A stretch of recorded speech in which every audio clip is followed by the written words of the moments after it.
Each one of us is different, and thus the details of our struggles are different, Don Juan said.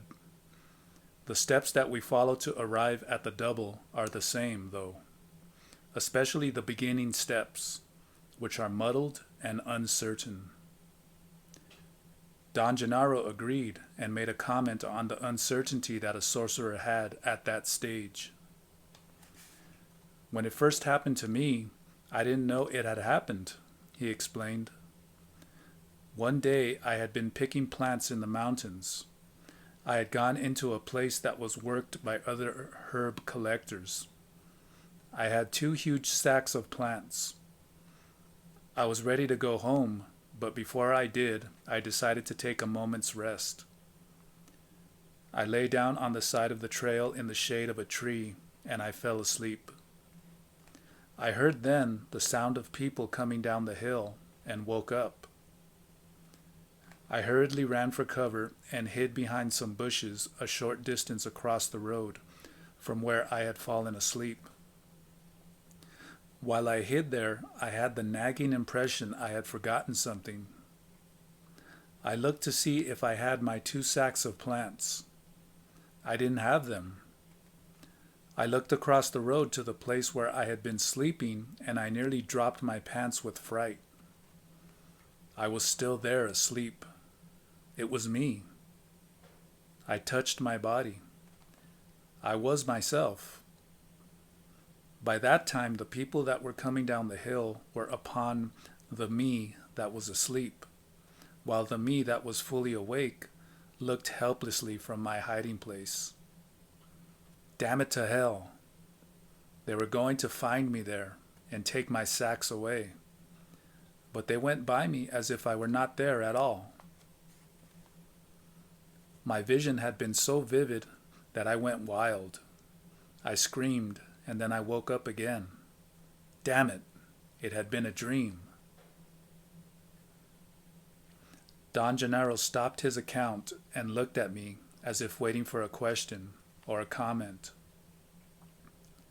Tell him where you woke up the second time, Don Juan said. I woke up by the road, Don Gennaro said, where I had fallen asleep. But for one moment I didn't quite know where I really was.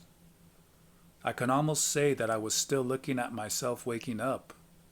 Then something pulled me to the side of the road, and I found myself rubbing my eyes. There was a long pause. I did not know what to say. And what did you do next? Don Juan asked. I realized when both of them began to laugh that he was teasing me. He was imitating my questions. Don Gennaro went on talking. He said that he was stunned for a moment and then went to check everything.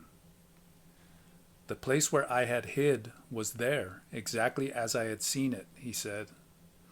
And the people who had walked by me were down the road, a short distance away. I know it because I ran downhill after them. They were the same people I had seen. I followed them until they got to town. They must have thought I was mad. I asked them if they had seen my friend sleeping by the side of the road. They all said they hadn't. You see, Don Juan said, all of us go through the same doubts. We are afraid of being mad. Unfortunately for us, of course, all of us are already mad.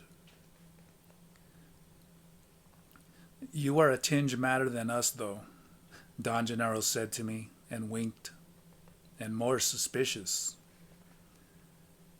They teased me about my suspiciousness, and then Don Gennaro began to talk again.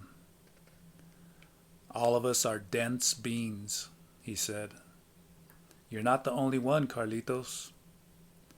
I was a bit shook up by my dream for a couple of days, but then I had to work for my living and take care of too many things, and really had no time for pondering upon the mystery of my dreams. So I forgot about it in no time at all. I was very much like you. But one day, a few months later, After a terribly tiring day, I fell asleep like a log in mid-afternoon. It had just started to rain, and a leak in the roof woke me up. I jumped out of bed and climbed on top of the house to fix the leak before it began to pour. I felt so fine and strong that I finished in 1 minute, and I didn't even get wet. I thought that the snooze I had taken had done me a lot of good. When I was through, though, I went back into the house to get something to eat, and I realized that I could not swallow. I thought I was sick. I mashed some roots and leaves and wrapped them around my neck and went to my bed. And then again, when I got to my bed, I nearly dropped my pants. I was there in bed, asleep. I wanted to shake myself and wake me up, but I knew that that was not the thing one should do. So I ran out of the house. I was panic-stricken. I roamed around the hills aimlessly. I had no idea where I was going, and although I had lived all my life there, I got lost. I walked in the rain and didn't even feel it. It seemed that I couldn't think. Then the lightning and thunder became so intense that I woke up again. He paused for a moment. "Do you want to know where I woke up?" he asked me. "Certainly," Don Juan answered. "I woke up in the hills in the rain," he said. "But how did you know that you had woken up?" I asked. "My body knew it," he replied. "That was a stupid question," Don Juan interjected. "You yourself know that something in the warrior is always aware of every change. It is precisely the aim of the warrior's way to foster and maintain that awareness. The warrior cleans it, shines it, and keeps it running." He was right. I had to admit to them that I knew that there was something in me that registered and was aware of everything I did. And yet it had nothing to do with the ordinary awareness of myself. It was something else which I could not pin down. I told him that perhaps Don Gennaro could describe it better than I. "You're doing very well yourself," Don Gennaro said. "It's an inner voice that tells you what's what." And at that time, it told me that I had woken up a second time. Of course, as soon as I woke up, I became convinced that I must have been dreaming. Obviously, it had not been an ordinary dream, but it hadn't been dreaming proper either. So I settled for something else, walking in my sleep, half awake, I suppose. I could not understand it in any other way. Don Gennaro said that his benefactor had explained to him that what he had gone through was not a dream at all, and that he should not insist on regarding it as walking in his sleep. "What did he tell you that it was?" I asked. They exchanged a glance. "He told me it was the boogeyman," Don Gennaro replied, affecting the tone of a small child. I explained to them that I wanted to know if Don Gennaro's benefactor explained things in the same way they themselves did. "Of course he did," Don Juan said.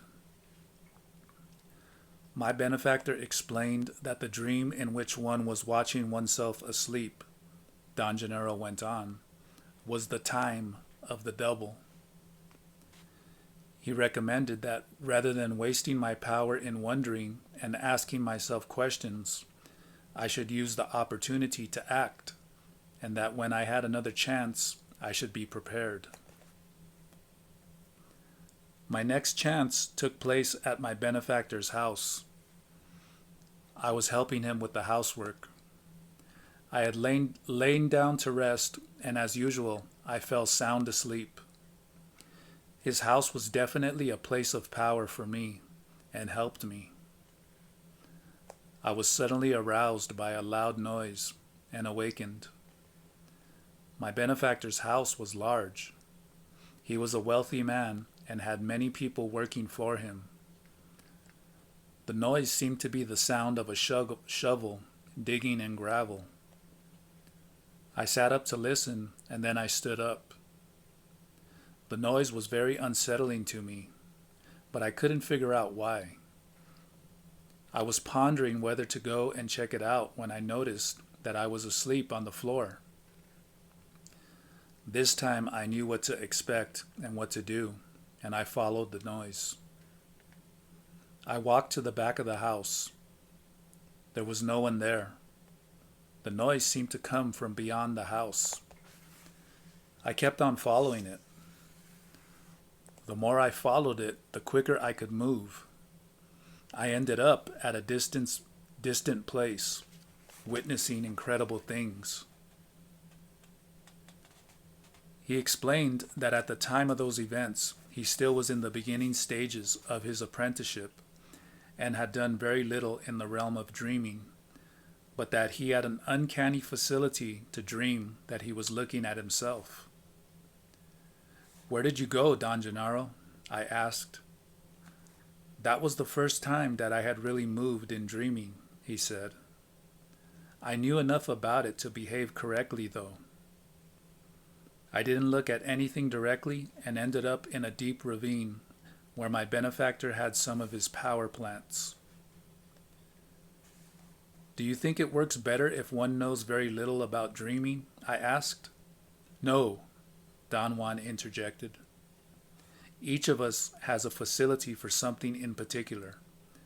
Gennaro's knack is for dreaming." "What did you see in the ravine, Don Gennaro?" I asked.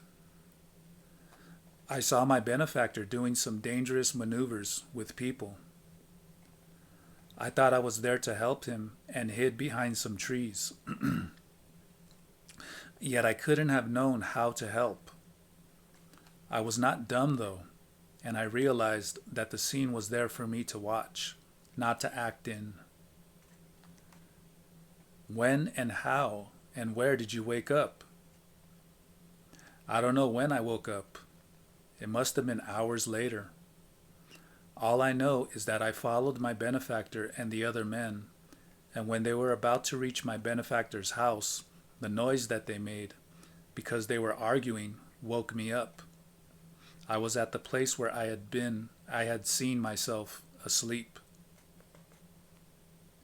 Upon waking up, I realized that whatever I had seen and done was not a dream. I had actually gone some distance away, guided by the sound." "Was your benefactor aware of what you were doing?" "Certainly. He had been making the noise with the shovel to help me accomplish my task. When he walked into the house, he pretended to scold me for falling asleep. I knew that he had seen me.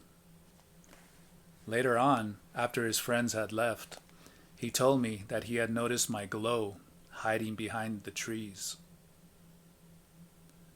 Don Gennaro said that those 3 instances set him on the path of dreaming, and that it took him 15 years to have his next chance. "The 4th time was a more bizarre and more complete vision," he said. "I found myself asleep in the middle of a cultivated field. I saw myself lying there on my side, sound asleep. I knew that it was dreaming, because I had set myself to do dreaming every night. Usually, every time I had seen myself asleep, I was at the site where I had gone to sleep. This time I was not in my bed, and I knew I had gone to bed that night. In this dreaming, it was daytime. So I began to explore. I moved away from the place where I was lying and oriented myself. I knew where I was. I was actually not too far from my house, perhaps a couple of miles away. I walked around looking at every detail of the place. I stood in the shade of a big tree a short distance away and peered across a flat strip of land to some cornfields on the side of a hill. Something quite unusual struck me then. The details of the surroundings did not change or vanish, no matter how long I peered at them. I got scared and ran back to where I was sleeping. I was still there, exactly as I had been before. I began to watch myself. I had an eerie feeling of indifference towards the body I was watching. Then I heard the sound of people approaching. People always seemed to be around for me.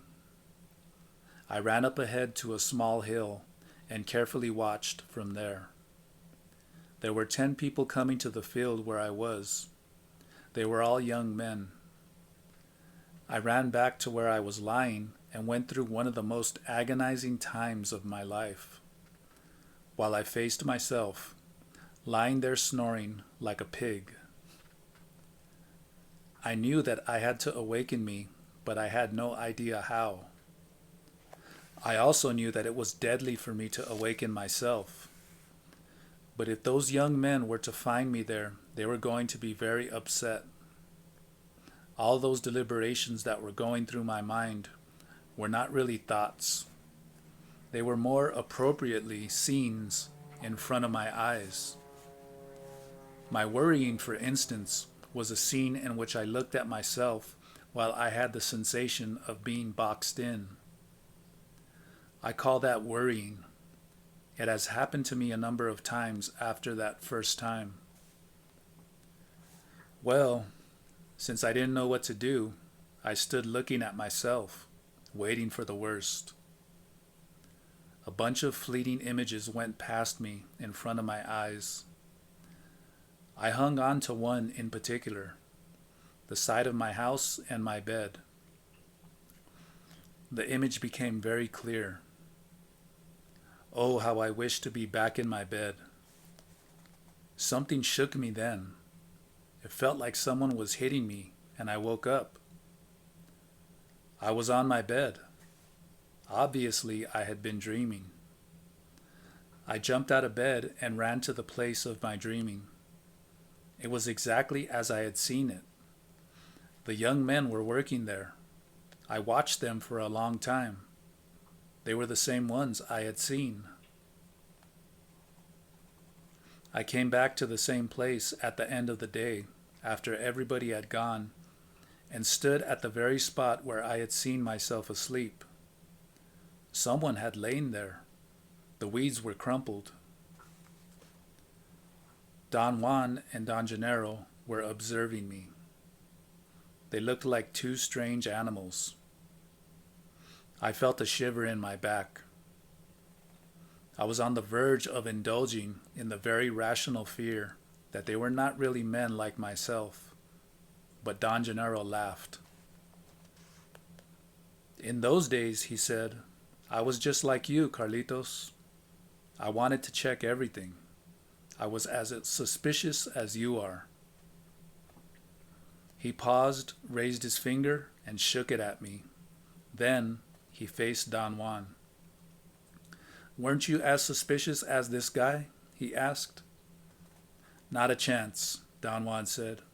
He's the champ. Don Gennaro turned to me and made a gesture of apology. I think I was wrong, he said. I was not as suspicious as you. They chuckled softly as if they did not want to make noise. Don Juan's body convulsed with muffled laughter. This is a place of power for you, Don Gennaro said in a whisper. You've written your fingers off right where you are sitting. Have you ever done some heavy dreaming here? No, he hasn't, Don Juan said in a low voice, but he's done some heavy writing.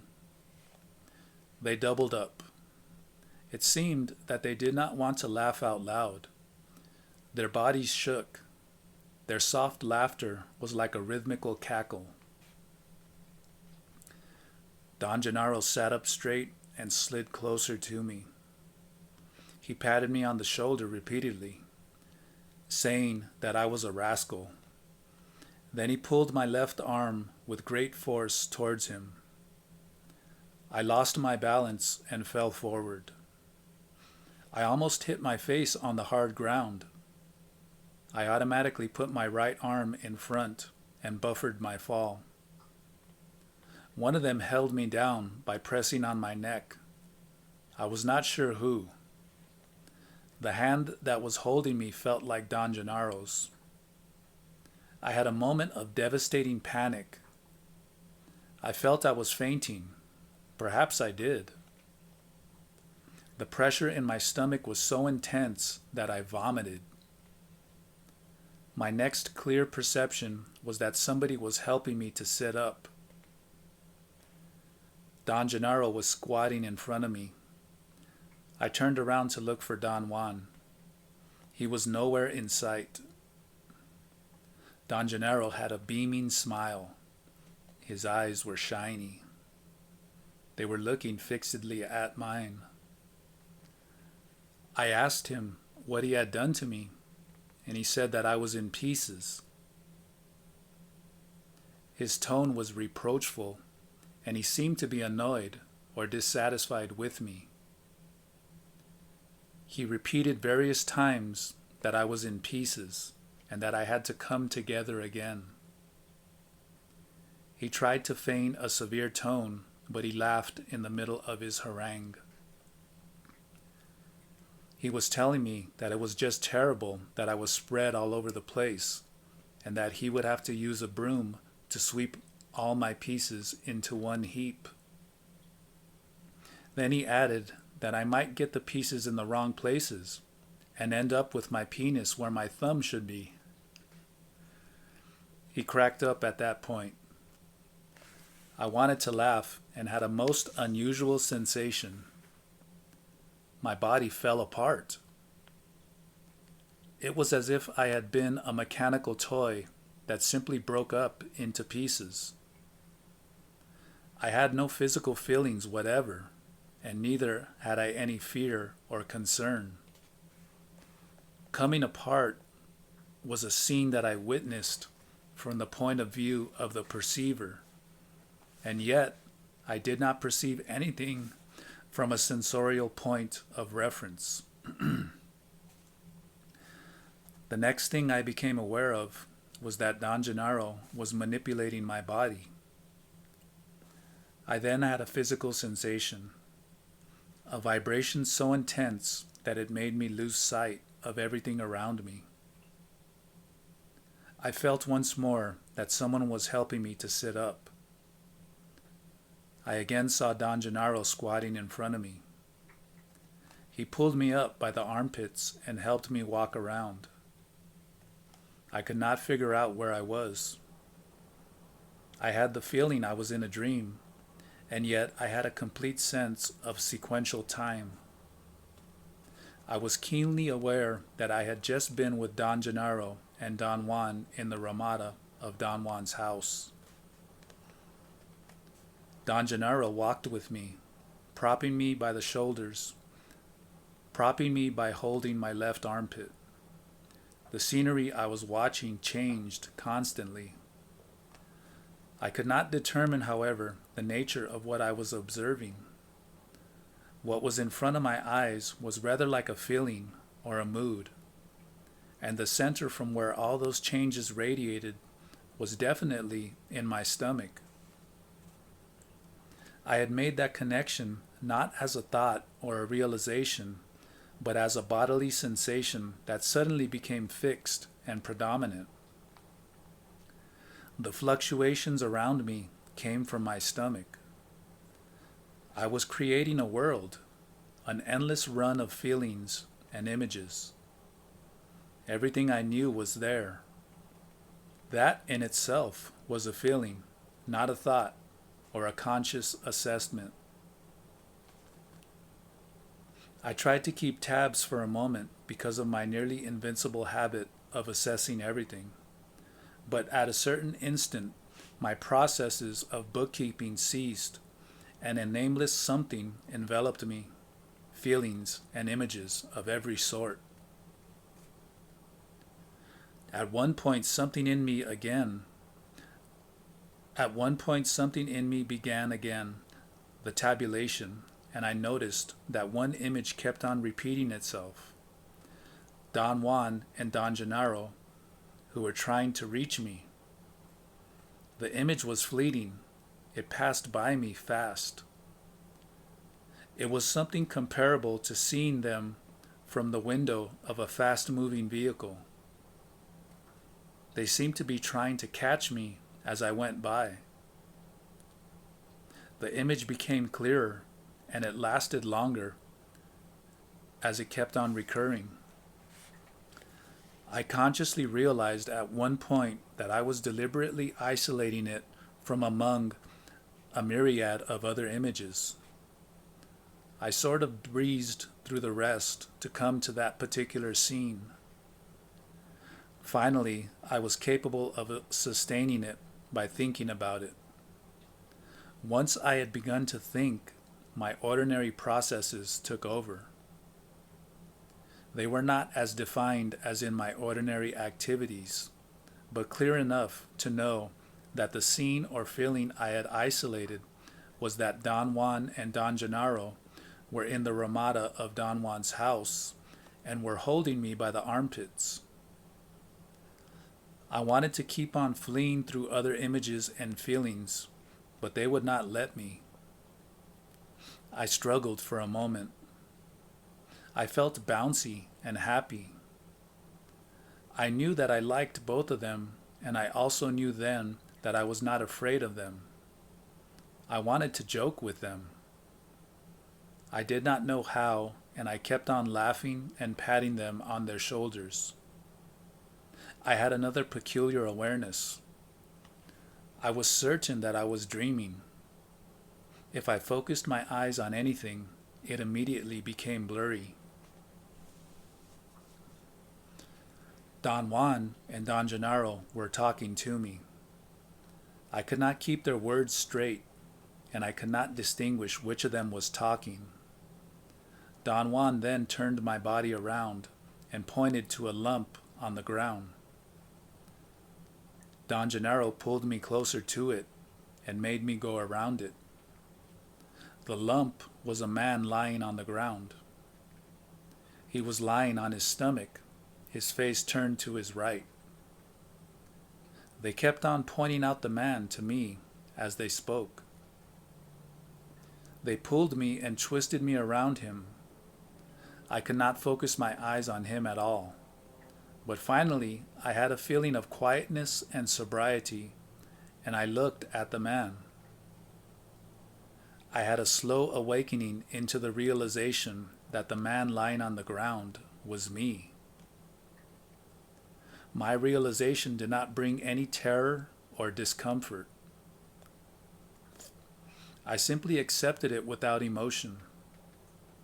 At that moment, I was not completely asleep, but neither was I completely awake and in sober consciousness.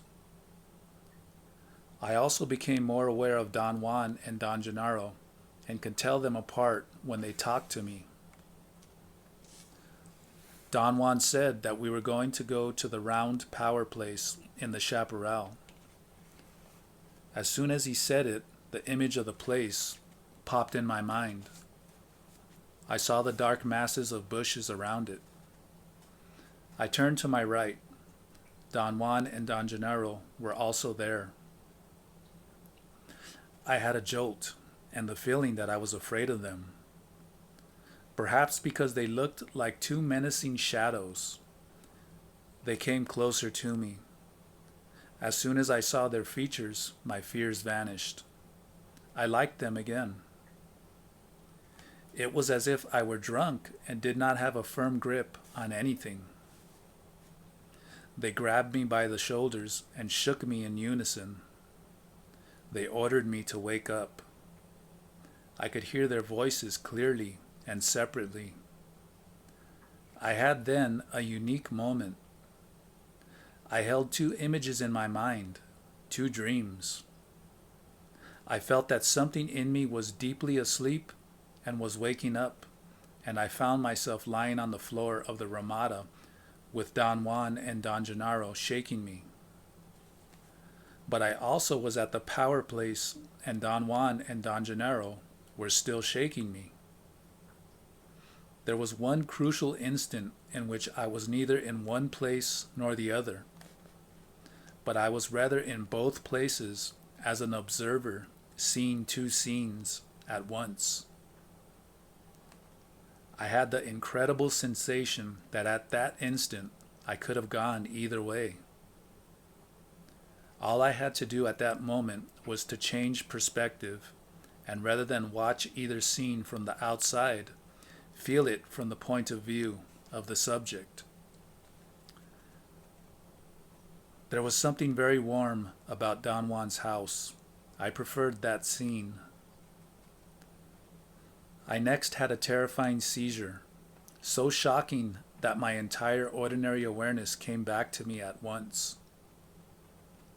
Don Juan and Don Gennaro were pouring buckets of water on me. I was in the Ramada of Don Juan's house. Hours later, we sat in the kitchen. Don Juan had insisted that I had to proceed as if nothing had happened. He gave me some food and said that I had to eat a great deal to compensate for my expenditure of energy. It was after 9 in the evening when I looked at my watch after we had sat down to eat. My experience had lasted several hours. From the point of view of my recollection, however, it seemed that I had just fallen asleep for a short while. Even though I was completely myself, I still was numb. It was not until I had begun to write in my notebook that I regained my usual awareness. It was a surprise to me that taking notes could bring about instantaneous sobriety. The moment I was myself again, a barrage of reasonable thoughts immediately came to my mind. They purported to explain the phenomenon I had experienced. I knew on the spot that Don Gennaro had hypnotized me the moment he pinned me down on the ground, but I did not attempt to figure out how he had done it. They both laughed hysterically when I expressed my thoughts.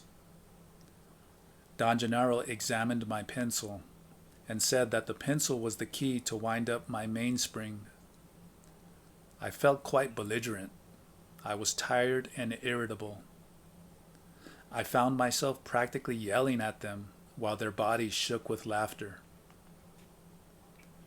Don Juan said that it was permissible to miss the boat, but not by such a wide margin, and that Don Gennaro had come exclusively to help me and show me the mystery of the dreamer and the dreamed. My irritability came to a peak. Don Juan signaled Don Gennaro with a movement of his head. Both of them stood and took me around the house. There, Don Gennaro demonstrated his great repertoire of animal grunts and cries. He asked me to choose one, and he taught me how to reproduce it. After hours of practice, I got to the point where I could imitate it quite well. The end result was that they themselves had enjoyed my clumsy attempts and laughed until they were practically weeping, and I had released my tension by reproducing the loud cry of an animal. I told him that there was something truly awesome in my imitation. The relaxation of my body was unequaled. Don Juan said that if I would perfect the cry, I could turn it into an affair of power, or I could simply use it to relieve my tension whenever I needed to. He suggested I should go to sleep, but I was afraid to fall asleep. I sat with them by the kitchen fire for a while, and then, quite unintentionally, I fell into a deep sleep. I woke up at dawn. Don Gennaro was sleeping by the door. He seemingly woke up at the same time I did. They had covered me up and folded my jacket as a pillow. I felt very calm and rested. I commented to Don Gennaro that I had felt exhausted the night before. He said that so had he. He whispered as if he were confiding in me and told me that Don Juan was even more exhausted because he was older. "You and I are young," he said with a glint in his eyes, "but he's old. He must be about 300 now." I sat up hurriedly. Don Gennaro covered his face with his blanket and roared with laughter. Don Juan came into the room at that moment. I had a feeling of completement and peace. For once, nothing really mattered. I was so at ease that I wanted to weep. Don Juan said that the night before I had begun to be aware of my luminosity. He admonished me not to indulge in the sense of well-being I was having, because it would turn into complacency. At this moment, I said, I don't want to explain anything. It doesn't matter what Don Gennaro did to me last night. I didn't do anything to you, Don Gennaro retorted. Look, it's me, Gennaro. Your Gennaro. Touch me. I embraced Don Gennaro and we both laughed like two children. He asked me if I thought it was strange that I could embrace him then, when last time I had seen him there, I had been unable to touch him. I assured him that those issues were no longer pertinent to me. Don Juan's comment was that I was indulging in being broad-minded and good. Watch out, he said. A warrior never lets his guard down. If you keep on being so happy, you're going to drain the little power you have left. What should I do? I asked. Be yourself, he said. Doubt everything. Be suspicious. But I don't like to be that way, Don Juan. It is not a matter of whether you like it or not. What matters is, what can you use as a shield? A warrior must use everything available to him to close his mortal gap once it opens. So, it's of no importance that you really don't like to be suspicious or ask questions. That's your only shield now. Right, or you'll die. To die with elation is a crappy way of dying. How should a warrior die then? Don Gennaro asked in exactly my own tone of voice. A warrior dies the hard way, Don Juan said. His death must struggle to take him. A warrior does not give himself to it. Don Gennaro opened his eyes to an enormous size and then blinked. What Gennaro showed you yesterday is of utmost importance, Don Juan went on. You can't slew it off with piousness. Yesterday you told me that you had been driven wild with the idea of the double. But look at you now. You don't care anymore. That's the trouble with people that go wild. They go wild both ways. Yesterday you were all questions. Today you were all acceptance. I pointed out that he always found a flaw in what I did, regardless of how I did it. That's not true, he exclaimed. There is no flaw in the warrior's way. Follow it, and your acts cannot be criticized by anyone. Take yesterday as an example. The warrior's way would have been first to ask questions without fear and without suspicion, and then let Gennaro show you the mystery of the dreamer without fighting him or draining yourself. Today, The warrior's way would be to assemble what you've learned without presumptuousness and without piousness. Do that, and no one can find flaws in it. I thought by his tone that Don Juan must have been terribly annoyed with my blunderings, but he smiled at me and then giggled as if his own words had made him laugh. I told him that I was just holding back, not wanting to burden them with my probes. I was indeed overwhelmed by what Don Gennaro had done. I had been convinced, although it no longer mattered, that Don Gennaro had been waiting in the bushes for Don Juan to call him. Then later on, he had cashed in on my fright and used it to stun me. After being held forcibly on the ground, I must have undoubtedly passed out, and then Don Gennaro must have mesmerized me. Don Juan argued that I was too strong to be subdued that easily. What took place then? I asked him. Gennaro came to you to tell you something very exclusive, he said. When he came out of the bushes, he was Gennaro, the double. There is another way to talk about this that would explain it better, but I can't use it now. Why not, Don Juan? Because you are not ready yet to talk about the totality of oneself. For the time being, I can only say that this Gennaro here is not the double now. He pointed to Don Gennaro with a movement of his head. Don Gennaro blinked repeatedly. The Gennaro of last night was the double. And as I told you already, the double has inconceivable power. He showed you a most important issue. In order to do that, he had to touch you. The double simply tapped you on the neck on the same spot the ally walked over you years ago. Naturally, you went out like a light. And naturally, too, you indulged like a son of a bitch. It took us hours to round you up. Thus, you dissipated your power, and when the time came for you to accomplish a warrior's feat, you did not have enough sap. What was that warrior's feat, Don Juan? I told you that Gennaro came to show you something, the mystery of luminous beings as dreamers. You wanted to know about the double. It begins in dreams.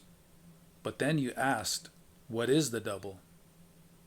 And I said, the double is the self. The self dreams the double. That should be simple, except that there is nothing simple about us. Perhaps the ordinary dreams of the self are simple, but that doesn't mean that the self is simple. Once it has learned to dream the double, the self arrives at this weird crossroad, and a moment comes when one realizes that it is the double who dreams the self. I had written down everything he had said. I had also paid attention to what he was saying, but had failed to understand him. Don Juan repeated his statements. The lesson last night, as I told you, was about the dreamer and the dreamed, or who dreams whom. I beg your pardon, I said. Both of them broke into laughter. Last night, Don Juan proceeded, you almost chose to wake up at the power place. What do you mean, Don Juan? That would have been the feat. If you had not indulged in your stupid ways, you would have had enough power to tip the scales, and you would have, no doubt, scared yourself to death. Fortunately, or unfortunately, as the case may be, you did not have enough power. In fact, you wasted your power in worthless confusion to the point that you almost didn't have enough to survive. So, as you may very well understand, to indulge in your little quirks is not only stupid and wasteful, but also injurious. A warrior that drains himself cannot live. The body is not an indestructible affair. You might have gotten gravely ill. You didn't, simply because Gennaro and I deviated some of your crap. The full impact of his words was beginning to take hold of me. Last night, Gennaro guided you through the intricacies of the double, Don Juan went on. Only he can do that for you. And it was not a vision or a hallucination when you saw yourself lying on the ground. You could have realized that with infinite clarity if you had not gotten lost in your indulging. And you could have known then that you yourself are a dream, that your double is dreaming you in the same fashion that you dreamed him last night. But how can that be possible, Don Juan? No one knows how it happens. We only know that it does happen. That's the mystery of us as luminous beings. Last night you had 2 dreams, and you could have awakened in either one, but you didn't have enough power even to understand that. They looked at me fixedly for a moment. I think he understands, Don Gennaro said.